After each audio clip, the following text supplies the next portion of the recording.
That's a bar right there. Steph Curry in full effect last night, dropping an NBA Game 7 record of 50 points in the Warriors' victory over the Kings. Curry also tied Karl Malone for the most points ever in a playoff game, age 35 or older, with his performance. Okay, Stephen A., let's get to business here. Did Steph's performance cement him as the greatest point guard of all time? I think it's a worthy discussion. Can we say that definitively?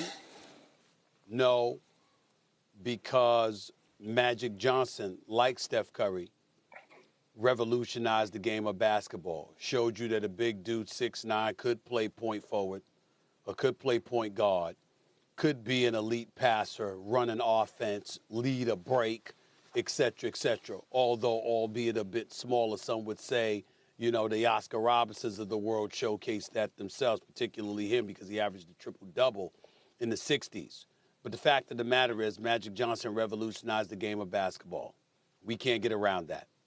But Steph Curry, the greatest shooter God has ever created, I think has warranted a strong discussion to be the best point guard in history because of impact. We know that he's revolutionized the game in a different way, because of what has been able to be generated in terms of three-point shooting or whatever. But I'm thinking about impact. Just like Magic Johnson impacted the greatness of a Kareem, of a Worthy, of a Byron Scott, a Norm Nixon before him and others, all right? And basically it instituted the fast break in a way we had never seen until he arrived. Steph Curry has done that for the game of basketball in terms of the jump shot, the three-point shot, the space that it creates for the opportunities that it creates for the players around him, how it scares the living hell out of defenses and what have you.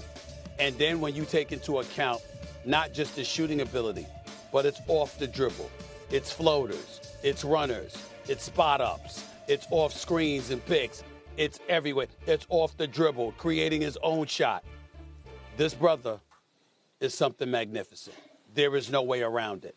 And so for me, when I look at it from that perspective, and I think about impact, the way you affect not just the players you're playing with because you create open opportunities for them because of how people have to lock in and zero in on you. His movement without the basketball is something else that we need to pay attention to and really, really appreciate, because he scares the living hell out of you because you're always looking for where he's at because he's always moving like a road runner, for crying out loud. You can't find him, okay, until it's too late, all right? You take that into consideration. The impact that he has and the fear he instills in opposing defenses, because he can shoot from 30, from 40, from 50, from 20, from 10, from 5. Scored 22 points in the paint last night. Yesterday afternoon, rather. 22 points in the paint. He's that dude. And it is a discussion, at the very least, that he is the greatest point guard that has ever played the game of basketball.